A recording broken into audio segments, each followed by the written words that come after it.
옛날에 2차 세계대전 때 그거 어떻게 됐어요? 망했죠. 다시 또 맞짱 뜨면 또 망할 텐데. 일본은 미국한테 맞짱 뜰 마음이 전혀 없어요. 결과가 너무 뻔하기 때문에. 그리고 이제 누구보다도 우리는 트럼프 대통령의 심기를 건드리지 않을 테니까 잘 봐주세요 하는 자세를 취하는 거 아닙니까? 어쨌든 이 정책이 미국과 일본이 협상하는 거 잘 옆에서 지켜보고 나서 오히려 지금 대통령이 없는 게 더 나을 수도 있다.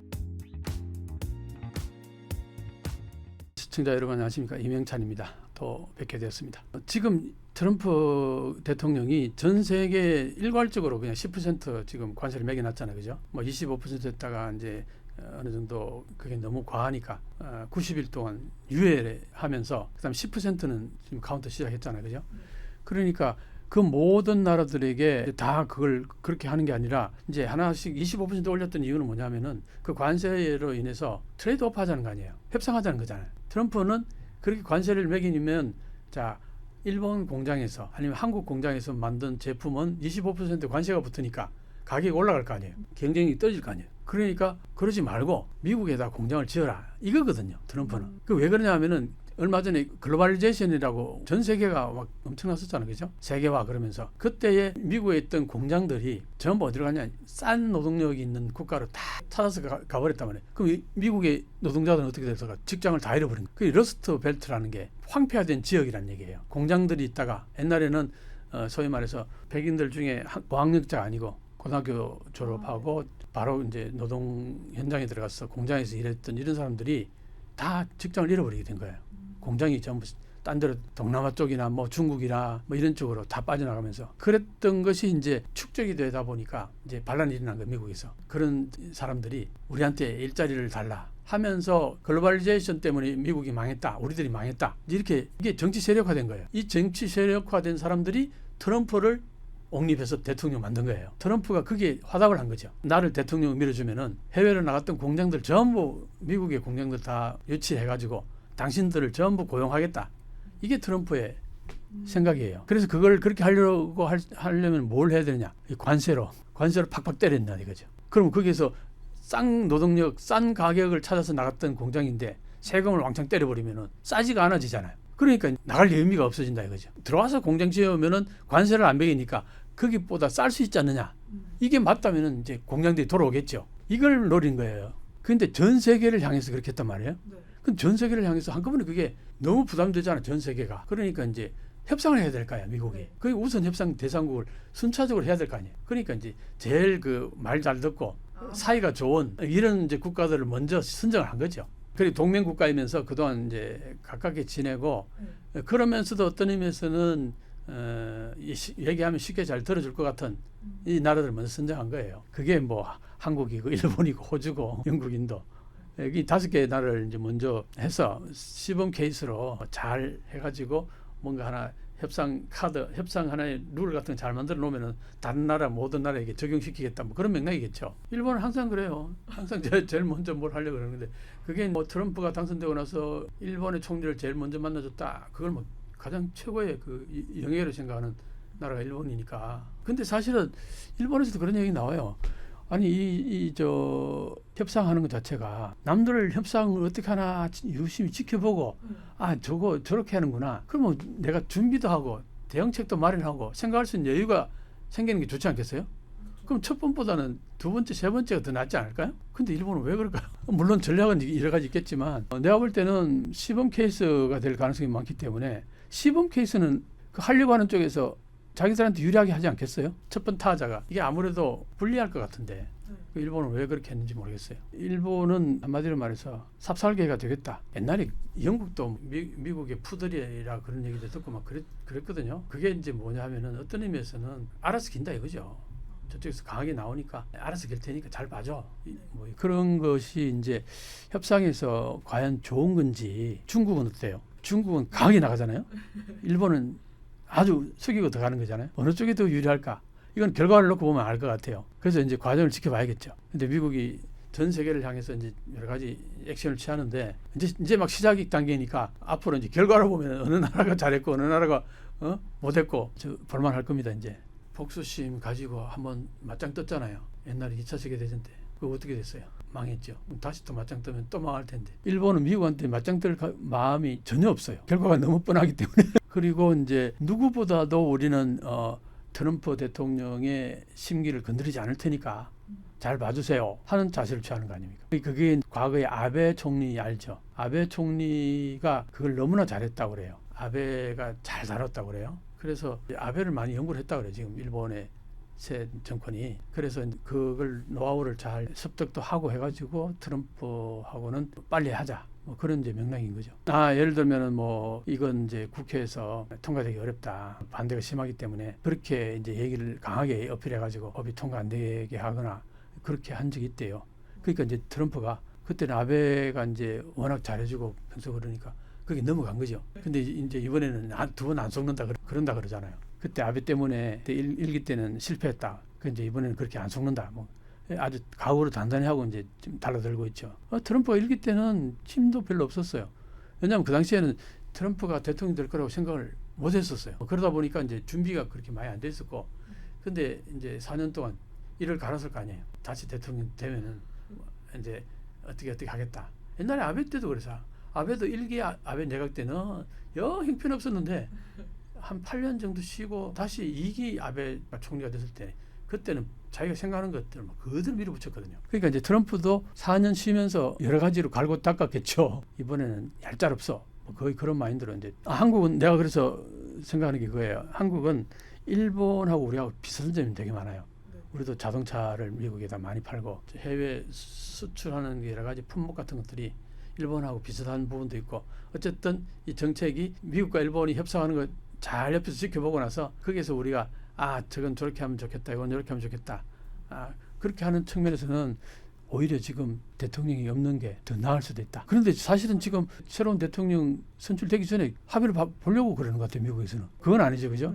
그래서 이제 한국의 지금 협상단은 7월 달에 이제 협상 마무리 지으려고 계획을 짜고 있는데 미국에서는 빨리 하자 이렇게 된 거예요. 새로운 대통령 나오기 전에. 그건 미국 입장에서는 지금 대행 쪽이 쉽지 않겠냐 그렇게 보는 거겠죠. 대행은 더 뭐 힘 있겠어요? 이제 그렇게 봤겠죠. 그러니까 이제 이 대행 체제에서 마무리 지어버리자. 미국에서는 그렇게 생각할 거고 우리 국익을 위해서는 내가 볼 때는 지금 이 대행 협상단들이 좀 핑계를 대면서 밀어서 다음 정권 때 곧 이제 선출이 되니까 한두 달이면 되니까 그때 마무리 지었으면 좋겠다. 그렇게 좀 했으면 좋을 것 같아요. 그리고 일본이 어떻게 하는지를 유심히 지켜보고 거기에서 잘한 부분은 우리가 잘 그걸 캐치하고 일본이 잘 못한 부분은 저거는 우리는 이렇게 대응하겠다든가 뭐 그런 전략을 세우는 게 오히려 낫지 않겠나 그렇게 싶어요. 이제 호락호락하지 않을 거예요. 이제 예를 들면은 일본에서 할 수 있는 게 뭘까 이제 보면은 지금 쌀 문제 있잖아요, 그죠? 네. 쌀이 저렇게 부족하다 그러고 쌀값이 저렇게 뛰면은 왜 미국 쌀 수입 안 하냐 그럴 거 아니에요. 근데 트럼프 대통령이 뭐라 하냐? 관세가 700%라고 그랬어요, 일본이. 근데 사실은 일본이 700%는 아니라고 얘기를 했어요. 그러면 수입하면 될 거 아니에요. 그런 문제. 근데 아마 일본에서 미국 쌀 좀 수입을 할 거라고 봐요. 그런 걸로 이렇게 하는 거죠. 이걸로 수입하면서 자동차의 관세를 너무 많이 붙이지 않도록 하기 위해서 대체물들을 수입하거나 그건 뭘 말하냐면은 미국의 입장에서는 일본하고 무역 흑자 적자 이 문제가 있는 거죠. 일본은 미국한테 많이 팔아서 흑자를 많이 남기는데 미국은 항상 일본한테 적자란 말이에요. 그러니까 이걸 없애달라. 그러면은 자동차를 가장 많이 파는데 자동차의 세금을 왕창 매겨가지고 그 세금 매긴 그만큼 돈으로 이 적자를 메운다든가 덜 수출되게 한다든가 두 가지로 그렇게 할 수 있잖아요. 그런데 이제 일본 입장에서는 자동차는 일본의 기간 산업이란 말이에요. 이게 휘청하면은 일본 경제 자체가 휘청해요. 이게 수출액이 어느 정도냐? 일본 수출액이 6분의 1 정도 된다. 자동차가. 어마하죠. 그 6분의 1 되는 그 자동차의 3분의 1을 미국에서 파는 거예요. 자동차를. 그러니까 일본 입장에서는 미국 시장이 엄청나게 중요한 거죠. 근데 거기에 관세가 25% 매겨지는 순간 일본은 망한다고 보면 돼요. 그러니까 일본은 막 총력을 다해가지고 이제 관세를 내리려고 그러면 어떻게 여기를 낮춰주는 대신에 다른 거 물건을 사주겠다든가 그래가지고 수출 적자액을 낮춰주면 되는 거 아니에요. 그럼 일본이 살 수 있는 게 뭐가 있냐?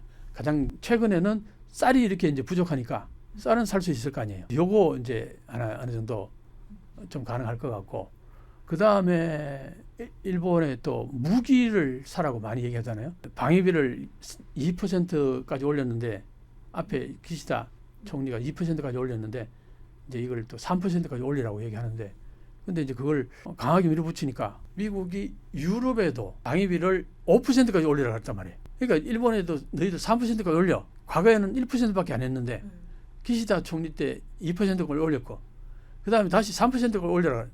그런데 일본의 입장에서는 이 방위비는 올려야겠다 생각을 하는 거예요. 왜? 유럽도 그렇게 압박을 받고 있고 근데 우리만 못 얘기할 수 없잖아요. 그리고 한국이 얼마냐면 2.75인가 뭐 그렇게 거의 3% 가까이 돼요. 한국이. 한국 지금까지 계속 그래왔단 말이에요. 그러니까 일본 너희들은 왜 방위비를 그렇게 안 되냐?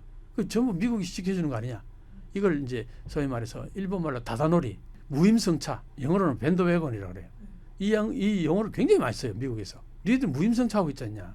미국한테 안보를 그냥 맡겨놓고. 그러니까 방위비를 더 쓰라.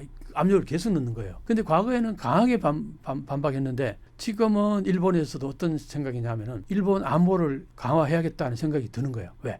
중국이 어마어마하게 커져서 중국이 국방비를 어마어마하게 쓰니까 거기에 비해서 일본이 옛날에는 일본이 1%만 써도 일본 경제가 워낙 규모가 크니까 그 1% 액수만으로도 과거에 중국이 크지가 않았으니까 충분히 이게 방어하고도 남을 정도의 금액이 됐다는 거죠. 그렇게 1%로 그냥 유지를 계속 해왔어요.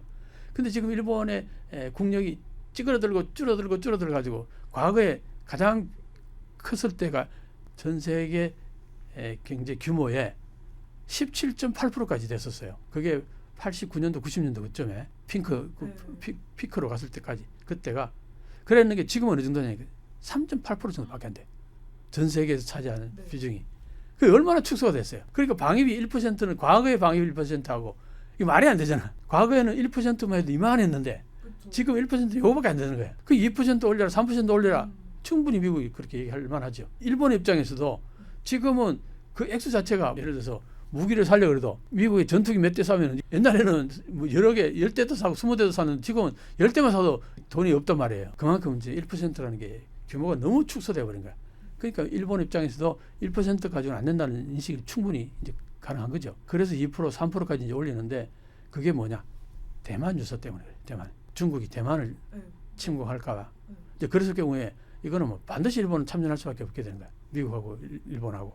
거기에 대한 준비를 해야 되기 때문에 방위비를 올려야 된다는 인식이 있는 거예요. 그러니까 특히 거기에다가 지금 이시바 시게루 총리 같은 경우는 이 방위 문제에 있어서는 1인자예요. 일본에서. 이 사람이 방위 문제에 아주 조예가 깊어요. 그쪽으로 항상 그 국회 활동도 거기에서 방위적 활동을 해왔고 밀덕이라고 하죠. 그러니까 이제 방위 문제는 일본이 트럼프 대통령이 하라 강요 안 해도 우리가 이건 해야 됩니다. 그러니까 방위비 문제에 대해서는 우리한테 맡겨달라. 그러면서 미국 무기 같은 것도 우리 사겠다. 그러면서 자동차는 그 대신 세금 많이 낮춰주라. 이게 이제 트레이드오프가 이제 될 수 있다는 거죠.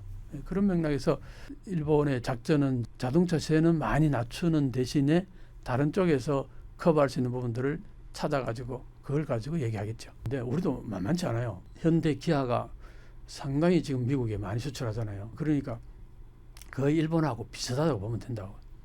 다만 한국은 수출하는 수출품이 굉장히 다양하잖아요. 우리는 K-팝도 있고 K-푸드도 있고 K-뷰티도 있고 K-콘텐츠 같은 것들이 굉장히 많잖아요. 그리고 또 이제 앞으로는 조선 배 수출도 있을 거고 이제 이런 것들이 이제 다양할 테니까 거기에 비해서 자동차가 차지하는 비중이 일본은 뭐 거의 자동차가 차지하는 비중이 큰데 우리는 다양한 이제 수출품들이 있으니까 우리는 가전제품도 엄청 많잖아요.